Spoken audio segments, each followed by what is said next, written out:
Não há absolutamente em nenhum lugar na nossa legislação, por ora, pelo menos até hoje, qualquer dispositivo legal, na nossa Constituição, no nosso Código Tributário Nacional, que imponha, que diga, que defira apenas a um segmento, a uma categoria desses servidores, qualquer tipo de privilégio, qualquer tipo de precedência, qualquer tipo de ascendência em relação aos demais servidores que integram essa administração tributária.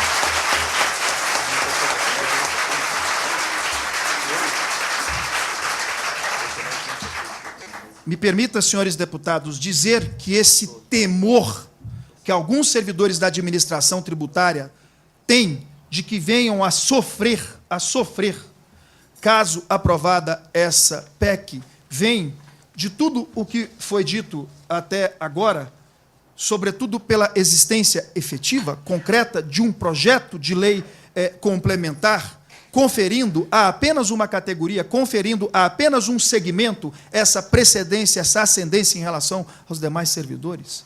Mas me permita, senhores deputados, pela minha própria experiência profissional, lhes dizer que essa, lamentavelmente, é a experiência, o cotidiano, o dia a dia vivido em estados como Rondônia, Amazonas, Rio Grande do Sul, Minas Gerais, Paraná, Piauí. São servidores que vêm, ao longo dos anos, sofrendo ilegalmente, a privação de suas históricas atribuições. Vendo o fechamento de postos fiscais, vendo o fechamento, desmantelamento de agências, vendo tolhidos o seu direito de fiscalizar e bem fiscalizar, enfim, cumprir e bem cumprir com as suas atividades.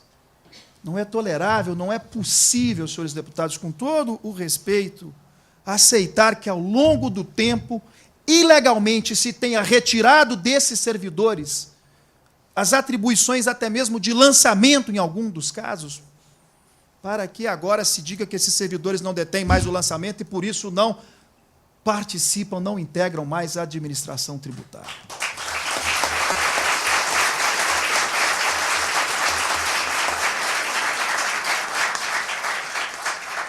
Chega a ser perverso, para não dizer outra coisa, senhores deputados, que ao longo do tempo se tenha relegado, ou pretendido relegar esses servidores a uma segunda categoria na administração tributária.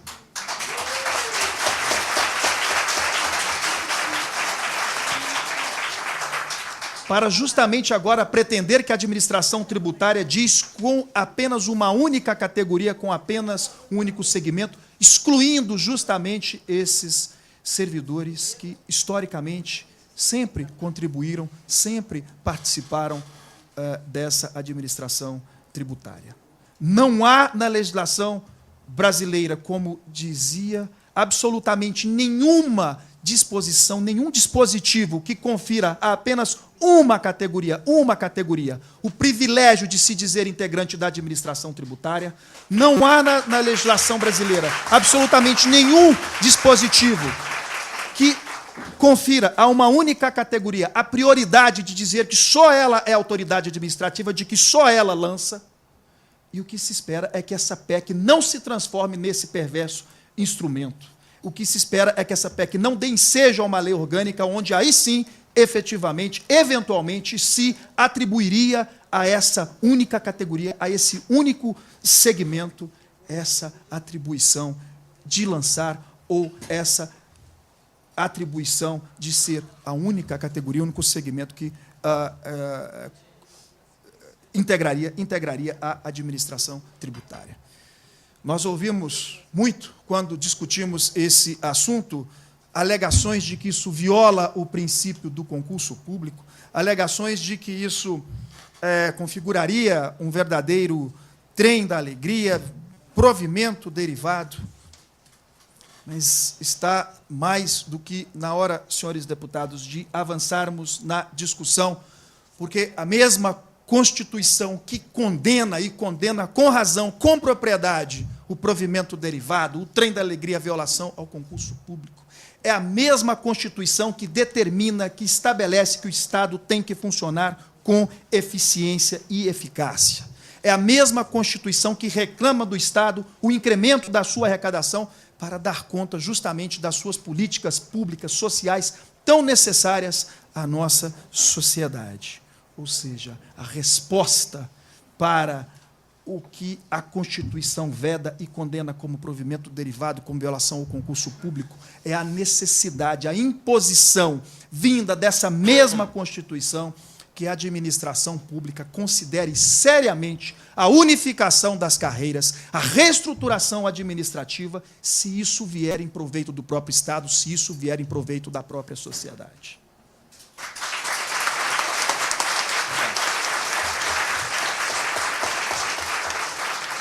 Eu sugeriria que isso não é uma faculdade ao ou do administrador público. Isso é uma imposição advinda da nossa Constituição. Se perceber que da reestruturação administrativa, até mesmo da unificação de carreiras, o Estado renderá, produzirá melhor, será mais eficaz e efetiva a sua administração tributária, incrementará a sua arrecadação, não há outra alternativa senão reestruturar, senão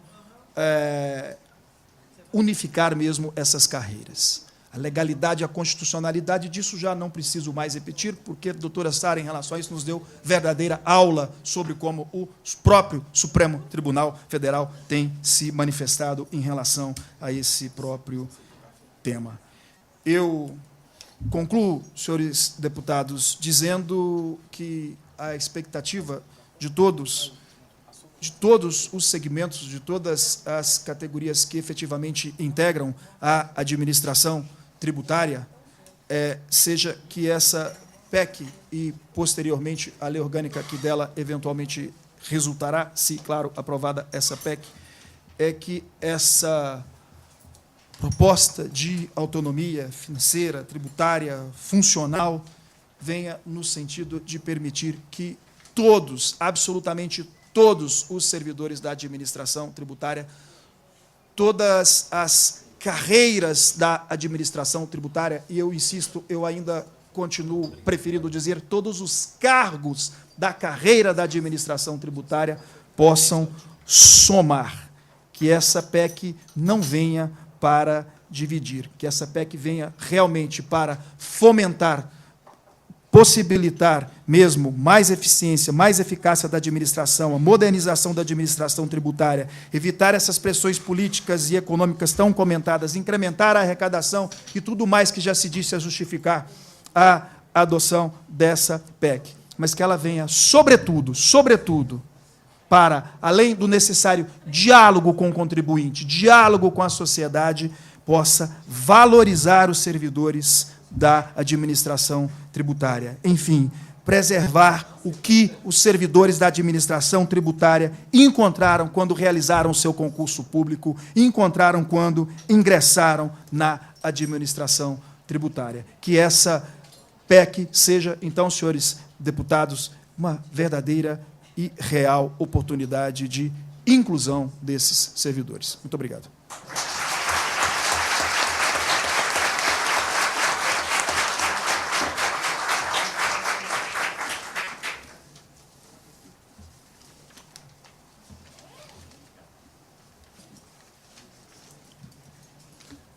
Muito obrigado, doutor Joelson. Gostaria aqui, neste momento, antes de passar a palavra ao nosso querido doutor Rogério Macanhão, de dar conhecimento e pedir para que fique registrado para os anais do encontro do seguinte ofício que recebi do nosso relator, deputado Rogério Peninha Mendonça. A Sua Excelência, deputado Bernardo Santana Vasconcelos, Câmara dos Deputados, Brasil e Distrito Federal. Prezado deputado, honrado agradeço o convite para participar do Encontro Regional de Minas Gerais para debater a PEC 186 de 2007, a ser realizado em Belo Horizonte no dia 18 de novembro do corrente ano. Não fosse os compromissos parlamentares já assumidos, estaria presente. Sendo assim, serei representado nesse importante debate pelo senhor Rogério Macanhão, que é de minha total confiança e tem um vasto conhecimento acerca da PEC. Sendo que se apresenta para o momento, aproveito para a oportunidade para renovar os votos de elevada estima e apreço. Atenciosamente, Rogério Peninha Mendonça, deputado federal, PMDB de Santa Catarina. Eu peço que seja também colocado aí para os nossos anais. Gostaria de passar a palavra ao nosso doutor Rogério Macanhão, que nessa oportunidade representa o nosso eminente relator. Hoje foi dito aqui, com muita razão, que Santa Catarina, neste tocante, é um modelo. Então, eu penso que é algo que é de uma sensibilidade extrema a escolha do relator, porque ele conhece o sistema que lá vigora e tem visto as discrepâncias existentes no resto do país. E o doutor Rogério Macanhão, que nós já sabíamos da competência, que nós já sabíamos do conhecimento, da capacidade, eu vi aqui hoje, se revelou quase que um taquígrafo. Conseguiu registrar aqui todas as palavras, todas, então eu tenho certeza que isso para nós será muito importante na reunião que ele terá com o relator, apresentando as contribuições, maravilhosas contribuições dadas aqui hoje. Com a palavra, o doutor Rogério Macanhão.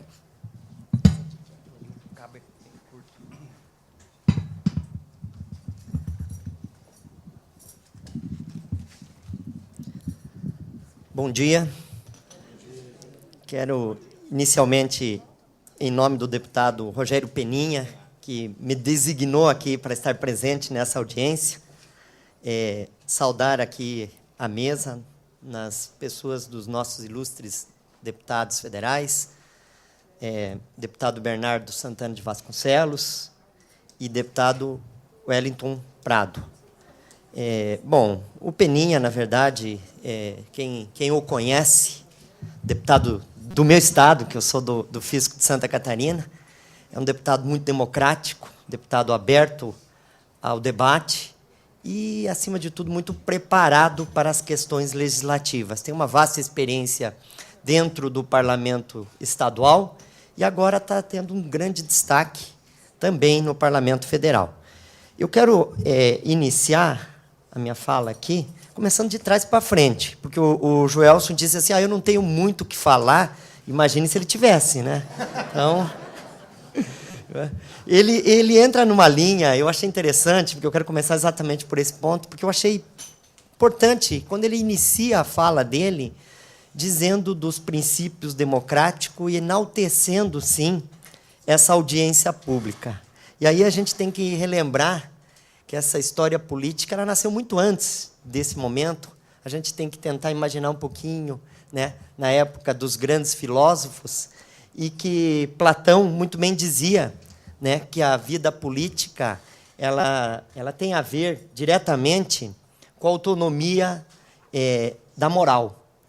E aí, nessa lógica, Platão trabalhava a questão da persuasão racional, né? Ele dizia que essa persuasão racional ela vinha com o fundamento do consenso político. E esse consenso político ele traria o alcance, sim, do Estado justo. Quer dizer, então, é exatamente isso que estamos fazendo nesse exato momento.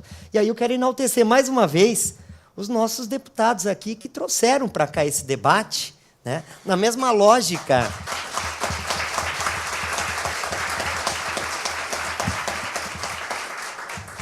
Com a sincronia aí dos tempos idos que se nasceu, sim, o debate, de uma forma muito clara, porque o termo política ele é um termo muito antigo, ele é um termo que ele vem do grego, do ta politika, né? E que os gregos sim tinham essa natureza do debate. Os gregos dividiam a política em dois aspectos. Eles tratavam da isonomia e da isogoria. A isonomia na lógica da gente ter direitos, de estar num pé de igualdade, né? de ter uma participação sem que tenha exclusão, sim, né? Onde traga igualdades à sociedade, onde traga justiça. Mas a isogoria, numa lógica do debate, de você poder participar, de você intervir no processo, de você poder modificar aquilo que já existe. E aí eu não posso, né, deixar aqui de enaltecer que exatamente essas audiências públicas, em especial aqui no estado de Minas Gerais, está sendo protagonista dessas ações aí na origem do termo política.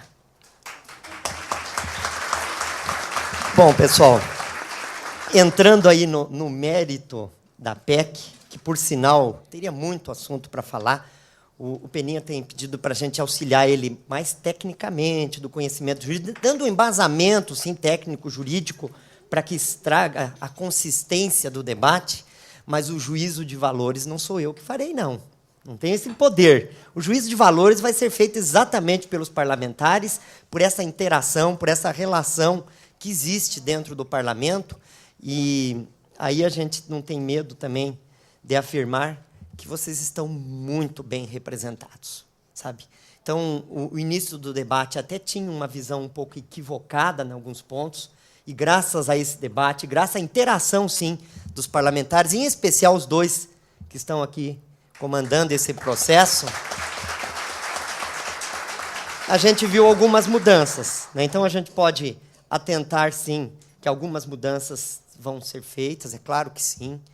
E aí eu digo que também, estrategicamente, vocês também souberam agir, porque vocês pegam, por exemplo, o Wellington, que é um deputado do PT, que tem uma relação com o autor da PEC, que é um deputado do PT, Décio Lima, presidente da Comissão de Constituição e Justiça. Vocês pegam o Bernardo Santana, que tem uma relação muito próxima com o relator, que os dois conversam aí por telefone, que um escuta o outro, né, que tem um estilo de trabalho dentro do Congresso, de trabalhar dentro das comissões. Quer dizer, então, vocês interagiram com as peças chaves do processo, chave no sentido assim bastante democrático. Tá certo? Bom, pessoal, o relator, ele está trabalhando, não pense que não, olha, talvez vocês, né, eu posso dizer de cadeira, porque eu estou praticamente toda terça e quarta, quando não é a segunda, terça, quarta e quinta dentro do Congresso, e eu vejo o quanto que os parlamentares trabalham, e a fama de que eles não fazem nada. Então, olha, eu quero desmistificar isso, porque se porventura alguém falar isso, eu quero que vocês sejam os primeiros, como eu assim eu faço, de dizer que isso é uma inverdade. Não é isso, não é realidade, né? Muitas vezes eles trabalham lá da manhã até a noite. Quantas vezes eu saio de lá, não sendo parlamentar, eu saio de lá depois das 10 da noite. E depois das 10 ainda eles vão para alguns jantares, que também faz parte do trabalho político. E no outro dia cedo eles estão lá, trabalhando nas comissões. E aí, quando tem uma audiência pública na segunda-feira, o pessoal acha que eles não estão trabalhando na segunda-feira. Quando tem um trabalho na sexta, um no sábado e um no domingo, e aí eu pergunto, qual é o trabalhador que trabalha de domingo a domingo? E sem medo também, eu digo que o parlamentar é esse trabalhador. O trabalhador presente, o trabalhador que tem que ouvir a sociedade, né? Porque sem ouvir a sociedade, vocês podem ter certeza que os projetos de lei eles vão sair deficitários, eles vão sair com grandes problemas, né? E aí, assim mesmo, a gente sabe que também não consegue ter a percepção de tudo, mas que eles têm construído, sim, na tentativa aí de fazer um país muito mais justo. Eu quero dizer aqui que essa PEC, na nossa visão, na visão principalmente aí do relator, não é uma PEC de exclusão, não. É uma PEC da oportunidade. Esse é o grande segredo, é a PEC da oportunidade. Porque se fosse da exclusão, sabe o que é? A gente pode dizer sem medo algum, exclusão já existe. Então não precisaríamos fazer nada. Deixa do jeito que está. Quer dizer, o fato de a gente não fazer nada, automaticamente nós estamos excluindo.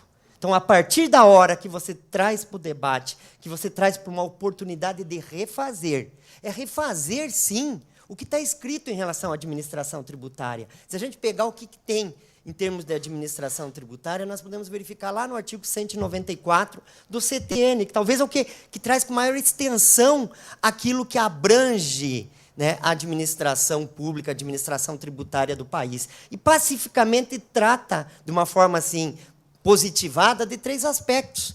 Do aspecto da fiscalização, da dívida ativa e da certidão negativa. Aí eu pergunto, a administração tributária no país só existe isso? Então, se a gente achar que não precisa avançar, vamos deixar do jeito que está, que com certeza será bastante prejudicial aos avanços que nós pretendemos com essa PEC. E aí eu quero, de uma forma assim, bastante sutil, mas passar por algumas falas aqui para a gente poder planilhar de uma forma muito objetiva. E aí, bom, os deputados aqui, eu não preciso dizer o que eles falaram, já está pacificado. Esse debate eles vão fazer diretamente com os membros da comissão, não me cabe aqui também a fazer análise de juízo, porque é eles que fazem, não sou eu, não somos nós. Eles estão aqui exatamente com essa função, né? De pesar, de ponderar, de tentar aí construir a viabilidade dessa PEC. E aí a gente sabe, sem medo também, né, que a gente tem que ter a sutileza, sabe, de avançar, mas de não querer tomar conta, sabe, de não achar-se o todo-poderoso, porque o fisco ele não tem uma imagem muito boa perante a sociedade. E nós vamos ter que corrigir isso. Nós queremos um fisco de Estado, e um fisco de Estado vai trazer compromissos, né? E, com certeza, nós vamos ter que estar prontos para esses compromissos. E aí, então, Paulo, vejo que você, na sua fala, você dá o destaque, é muito grande, a uma PEC justa e democrática, não causar exclusão.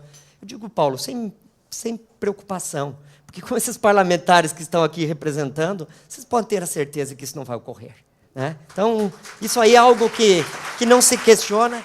E mais do que isso, Paulo, talvez, né, o Brasil não o conhecesse. Eu mesmo não o conhecia pessoalmente, né? Não conhecia muitos dos colegas que a gente teve a oportunidade aí de poder trocar informações nesse processo dessas seis audiências, e aí isso foi bom para a gente entender um pouco como é que funciona, entender como é que deve ser, o que é importante, os passos a serem dados, e aí a gente tem que resgatar uma fala de um deputado que esteve presente na maioria das audiências, que foi o deputado Amaury Teixeira, do PT da Bahia.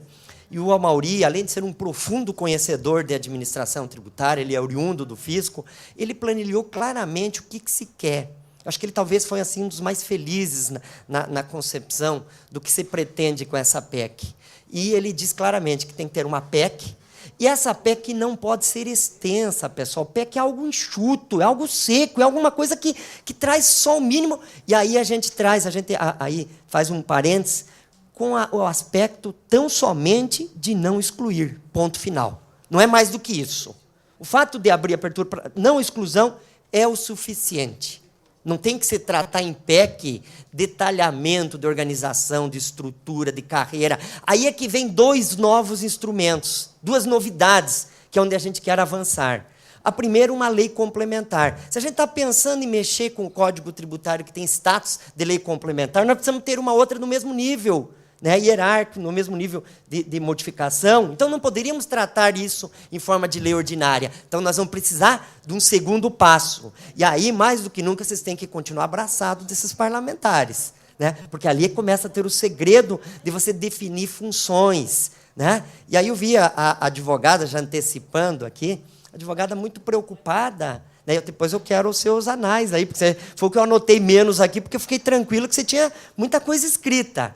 Mas aí a preocupação dela é de que a gente está numa cabeça muito restritiva, porque a nossa história política, a história da administração tributária assim o fez, né? E talvez é a hora da gente ampliar. E se não tiver essa lei complementar, não tem possibilidade de ampliar. Não tem como a gente tratar de outras funções que integram a administração tributária, porque o que está escrito é tão somente isso que eu planilhei anteriormente. Então, é uma boa oportunidade da gente trazer. Eu vi no debate, muitas vezes o pessoal preocupado, eu acho que é maravilhoso tratar da educação fiscal. Pessoal, sabe, os nossos colegas têm frieza nessa questão, têm dificuldade, e nós temos que avançar nesse sentido. A educação fiscal é essência para uma administração tributária democrática, para a gente levar, sim, ao alcance da sociedade. E aí não trata disso. Por que nós não vamos aprofundar? Então, quer dizer, a lei complementar ela vai trazer só as diretrizes.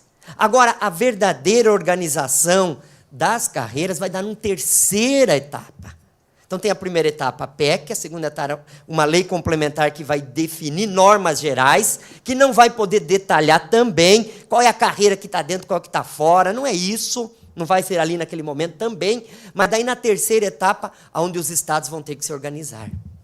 Aí sim, a gente vai poder trazer assim, o debate de uma forma mais pura. Mas só que cada etapa tem seu papel. Se na primeira você excluir, você não tem como trabalhar a terceira. Se na segunda você não trouxer aquelas características que vão definir a administração tributária, você não vai ter como trabalhar na terceira. E é na terceira, sim, que a gente vai consolidar a estrutura, a organização de cada uma das carreiras, ou de quantas forem as carreiras. Nós não vamos entrar nesse mérito. Eu vivo, sou colega de vocês, sou do Fisco do Estado de Santa Catarina, que para nós lá não temos esse debate interno, porque lá nós conseguimos trabalhar sem a unificação das carreiras, e que tem sido muito bom para a administração pública, muito bom para a administração tributária, tem trazido resultados magníficos para todos, para o Estado também, sabe? E é lógico que a gente não vai impor isso, né, deputado Bernardo? A gente não tem esse poder, porque a gente tem que entender que tem uma cláusula pétrea que impera, que está ali no artigo 60, parágrafo 4º, item 1º da Constituição, que fala, assim, da questão do Pacto Federativo, que esse detalhamento vai se dar na terceira etapa, e a gente tem que saber respeitar isso. Por isso, uma PEC não pode ultrapassar esse limite, né, dessa cláusula bastante clara. Paulo, então, eu vejo que a gente está bem aí, estamos bem com os parlamentares, e o caminho é esse, acreditamos, sim, que vamos avançar de uma forma muito clara. O Célio, que já não está mais aqui, mas ele fala muito bem aí de várias questões, de atendimento ao serviço de qualidade. Não temos dúvida, sabe, que esse tem que ser um enfoque.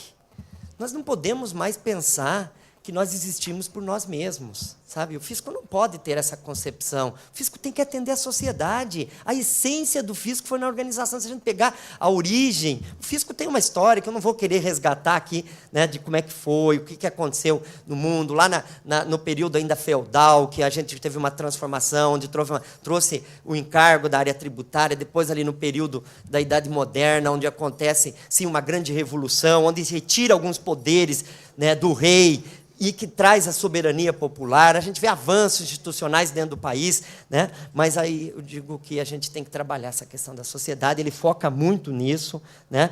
E trabalhando com eficiência. Pessoal, nós estamos vivendo modernidades, e modernidades têm cobrado, sim, resultados. E nós temos a obrigação, sim, de trazer resultados para a sociedade, de sermos profissionais nas nossas ações, mas é por isso que a gente vai precisar dessa organização delimitada, com características, com funções, com organização de forma bastante clara. Bom, pessoal, o Lúcio, ele trata aí exatamente da modernização, né? E ele, claro, deseja aí luz ao relator e aos nossos parlamentares aqui. A gente tem essa convicção, Lúcio, parabéns nesse trabalho que você sabe muito bem, histórico aí da federação, uma federação que nunca teve o papel, né, de excluir, ele está aqui representando, uma FENAFISCO que é uma entidade que tem, dentro dos seus filiados, várias representantes que se encontram na situação idêntica à de Minas Gerais, e que está se trabalhando isso lá internamente, sem que tenha assim, esse conflito, sem que tenha essa divergência, construindo algo positivo, algo novo para todas as categorias. O Eduardo, ele trata da segurança das instituições, é por aí. A gente precisa de instituições sólidas, a gente precisa de instituições sérias, instituições concretas, não instituições de fachadas. E essa PEC vai permitir isso, sim. Vai permitir uma instituição de Estado, que muitos aqui falaram, usaram esse termo, deixa de ser uma instituição de governo para ser uma instituição de Estado. O Lindolfo trata bastante da questão tributária, ele deu esse enfoque, que aí a gente já tem que, de uma forma assim, singela, mas assumir os compromissos, sim, com os nossos parlamentares, de que a gente vai fazer essa administração tributária, mas pensando, sim, na questão tributária, porque existe muitas injustiças. A questão tributária no país é injusta. E aí, como é que nós vamos corrigir agora essa administração, nova administração tributária? Não vai ser ela que vai fazer a política pública, né? Isso vai continuar na mão do nosso parlamento, dos nossos executivos, e tem que ser assim. Política pública, política fiscal, tem que ser de quem detém o poder e de quem detém a soberania popular. E exatamente o parlamento que detém essa soberania. Agora, nós vamos assessorá-los, sim. Nós vamos apresentar dados, nós vamos trazer consistência numa lógica de que a gente tem que trabalhar, vi que foi a fala de vários, numa lógica da eficiência da administração pública. E trabalhando a eficiência, com certeza, não é trabalhar tão somente, nós temos que aumentar tributos. É fazer com que tenha a melhor arrecadação nos moldes que se apresenta, ou até apresentando uns moldes diferenciados, para que a eficiência possa valer. Então, a gente possa produzir mais, trazer retorno maior, sem que tenha que explorar a sociedade. Então, vocês são exemplo disso, né? Porque Minas Gerais é a grande referência do que ocorreu na história política do país, onde a exploração da sociedade não é defender liberalismo, não, pessoal. Mas a gente tem que entender que a gente precisa de uma sociedade forte também, que ela contribua. E aí o que aconteceu aqui com a exploração, com